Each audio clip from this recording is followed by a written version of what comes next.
रात के 2 बजे फोन साइलेंट पे था और अचानक से मोहित के नंबर पे एक मैसेज आया, are you up? I really need to talk to someone right now. अब हुआ ये था कि मोहित थका हारा ऑफिस से 11 बजे घर आया और आते ही अपने अगले दिन की बहुत इंपॉर्टेंट मीटिंग की प्रेजेंटेशन में लग गया। बेचारे ने नींद के झटकों के साथ जैसे तैसे काम खत्म किया ही था कि तभी उसकी क्रश सोनिया का अचानक से मैसेज आया, आर यू अप?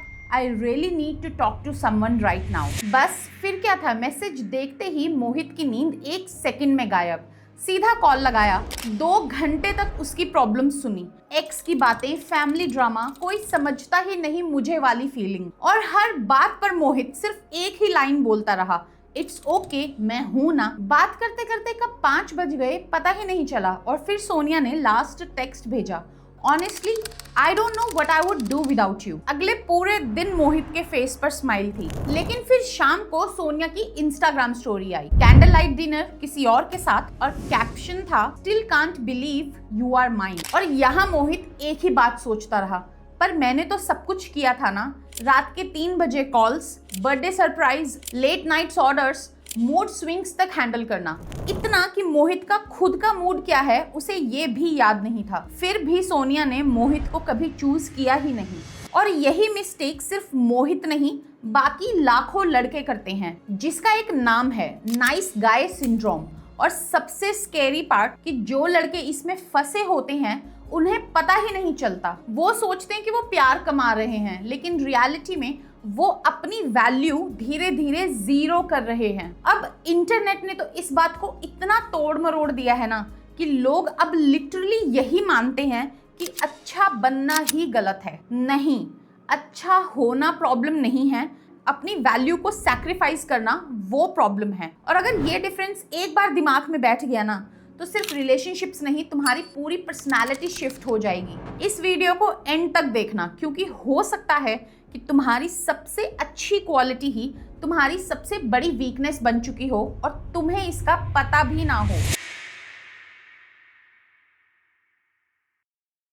देखो, सबको अच्छा लगता है जब कोई उन्हें पसंद करे, और ये बिल्कुल नॉर्मल है, आखिर हम इंसान हैं। साइकोलॉजी में इसको बोलते हैं नीड फॉर अप्रूवल। अब ध्यान से सुनना, जब कोई तारीफ करता है, अप्रिशिएट करता है या फिर एक्सेप्ट करता है तो हमारा ब्रेन रिवॉर्ड देता है, इसीलिए अप्रूवल एडिक्टिव लगता है। लेकिन प्रॉब्लम तब शुरू होती है जब ये अप्रूवल एक नाइस टू हैव नहीं रहता, बल्कि हमारी जरूरत बन जाती है। और वहीं से शुरू होता है ये नाइस गाय सिंड्रोम। जैसे कि मान लो नई शर्ट ली तो 2-3 लोगों से पूछोगे, भाई अच्छी लग रही है ना। अगर किसी काम के लिए ना बोलना है तो 10 बार सोचोगे कि कहीं सामने वाला बुरा तो नहीं मान जाएगा। और धीरे धीरे तुम्हें पता भी नहीं चलता कि तुम्हारे डिसीजंस तुम नहीं, दूसरों के रिएक्शंस लेने लगते हैं। अब ये मत सोचना कि ये सिर्फ रिलेशनशिप्स की बात है, ये पैटर्न ऑफिस में, दोस्ती में, घर में, सब जगह दिखता है। वो दोस्त जो कभी ना नहीं बोल पाता, वो बेटा जो सबको खुश रखते रखते अपनी जिंदगी पोस्टपोन कर देता है, वो एम्प्लॉय जो एक्स्ट्रा काम उठाता है सिर्फ इसलिए कि उसका बॉस उसे गुड गाय समझे, और रिलेशनशिप में वो बंदा जो हमेशा अवेलेबल रहता है सिर्फ इसलिए कि कहीं सामने वाला दूर ना हो जाए। और पता है, इन सब में प्रॉब्लम काइंडनेस नहीं है, प्रॉब्लम ये है कि तुम्हारे जो डिसीजंस हैं वो वैल्यूज से नहीं, रिजेक्शन के डर से आ रहे हैं। और सच बताऊं, तुम्हें लगता है कि तुम बस केयरिंग हो, पर सामने वाले को ना कुछ और ही दिखता है। जब तुम हर बार हाँ बोलोगे, हर बार अपनी नीड्स को साइड में रख के दूसरों को खुश रखने का ठेका उठा लोगे, तो ऑनेस्टली लोग उसमें केयर नहीं देखते। वो देखते हैं एक आदत, अप्रूवल मांगने की आदत, कॉन्फिडेंस की कमी। एक और कंफ्यूजन भी दूर कर देती हूँ, कॉन्फिडेंस का ऑपोजिट गुस्सा या फिर एटीट्यूड दिखाना नहीं होता।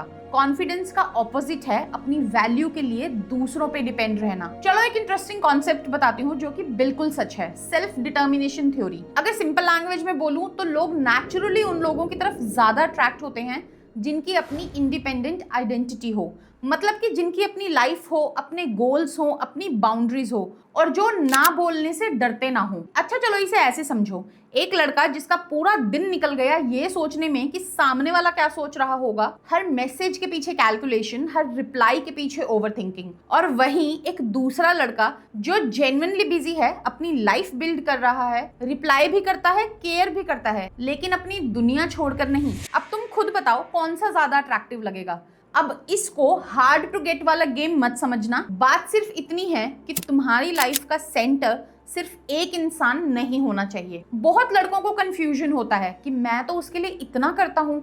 एग्जैक्टली सवाल ये नहीं कि कितना करते हो, सवाल ये है कि क्यों करते हो। अगर जेन्युइनली केयर या काइंडनेस दिखाना चाहते हो बिना किसी एक्सपेक्टेशंस के तो अमेजिंग, लेकिन अगर इसलिए कर रहे हो कि बदले में प्यार मिलेगा तो सॉरी टू से बट ये काइंडनेस नहीं है, ये एक तरह की ट्रांजैक्शन है और हेल्दी रिलेशनशिप्स ट्रांजैक्शन पे नहीं चलते। और कई बार ऐसा होता है कि ऐसी सिचुएशंस में जो बहुत सारे अच्छे लड़के हैं उनके अंदर कड़वाहट भरने लगती है, वो अंदर ही अंदर घुटने लगते हैं। बाहर से स्माइल होगी लेकिन अंदर से ये फीलिंग कि मैंने इतना किया और उसने अप्रिशिएट भी नहीं किया। वैसे तो इस फीलिंग को कोवर्ट कॉन्ट्रैक्ट्स बोलते हैं, बट इसे ऐसे समझो कि तुम्हारे दिमाग में एक इनविजिबल डील चल रही है। अगर मैं इतना अच्छा करूंगा ना तो सामने वाला तो मुझे ही चूज करेगा। अब इसमें प्रॉब्लम ये है कि सामने वाले ने तो कभी वो डील साइन ही नहीं की, ये सब तो तुम्हारे दिमाग में चल रहा था, इसीलिए एक्सपेक्टेशंस टूट जाती हैं। अब यहाँ पर ये बात समझने की बजाय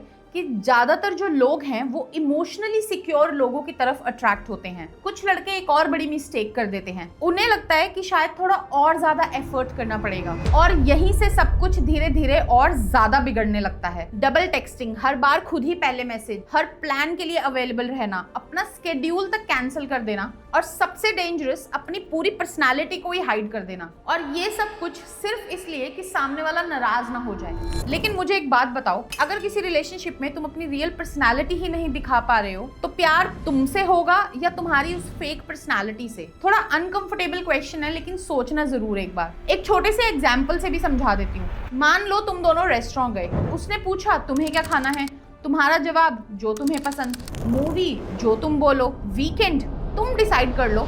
हाँ, सुनने में क्यूट और स्वीट तो लग रहा है लेकिन इसे पीपल प्लीजिंग बिहेवियर बोलते हैं। और जब बार बार ऐसा करोगे ना तो सामने वाले को भी लगने लगेगा कि यार इस बंदे की खुद की कोई आइडेंटिटी है भी या नहीं। देखो, रियलिटी में एग्रीमेंट और कनेक्शन दोनों अलग चीजें हैं। हर बात पे हाँ बोलने से कनेक्शन नहीं बनता, रिस्पेक्ट भी तो चाहिए होती है और रिस्पेक्ट तभी आएगी जब तुम्हारी अपनी चॉइसेस होंगी। अब ये सुन के कुछ लोग सोच रहे होंगे, अच्छा मतलब रूड बनना है, हर किसी को एटीट्यूड दिखाना है। नहीं, ऐसे कॉन्फिडेंट तो नहीं बनोगे बट इनसिक्योर जरूर बन जाओगे। और अगर सोशल मीडिया की मानोगे तो कॉन्फिडेंस का मतलब सिर्फ ईगो और एरोगेंस है। असल में कॉन्फिडेंस का मतलब बस इतना है कि तुम बिना गिल्ट फील किए ना बोल सको और अपने ओपिनियन रख सको। और किसी और को खोने के डर से तुम पूरी लाइफ एक मास्क पहन के नहीं रह सकते। और ये डिफरेंस जितना जल्दी समझ जाओगे उतनी लाइफ इजी है। हेल्दी रिलेशनशिप्स में दोनों एक दूसरे को चूज करते हैं, ना कि एक बंदा इंप्रेस करता रहे और दूसरा सिर्फ डिसाइड करता रहे। अब सबसे इंपॉर्टेंट बात, नेक्स्ट टाइम जब भी ये थॉट आए ना कि मैं उसको पसंद आऊंगा या नहीं, तो बस सिर्फ एक सवाल करना, क्या मुझे ये इंसान जेन्युइनली पसंद है? एक सेकंड में पावर बैलेंस शिफ्ट हो जाएगा। कहीं ना कहीं ये भी सच है कि जो लड़के सबसे ज्यादा चेज करते हैं, ऑनेस्टली उनकी लाइफ में यूजुअली बाकी कुछ एक्साइटिंग चल ही नहीं रहा होता। उनके लिए हर नोटिफिकेशन इंपॉर्टेंट है और हर डिले के साथ ओवर थिंकिंग बढ़ती जाती है। लेकिन ऐसा है क्यों? क्योंकि पूरी इमोशनल इन्वेस्टमेंट तो एक ही जगह लगा रखी है। एक बहुत सिंपल रूल है, 33% रूल।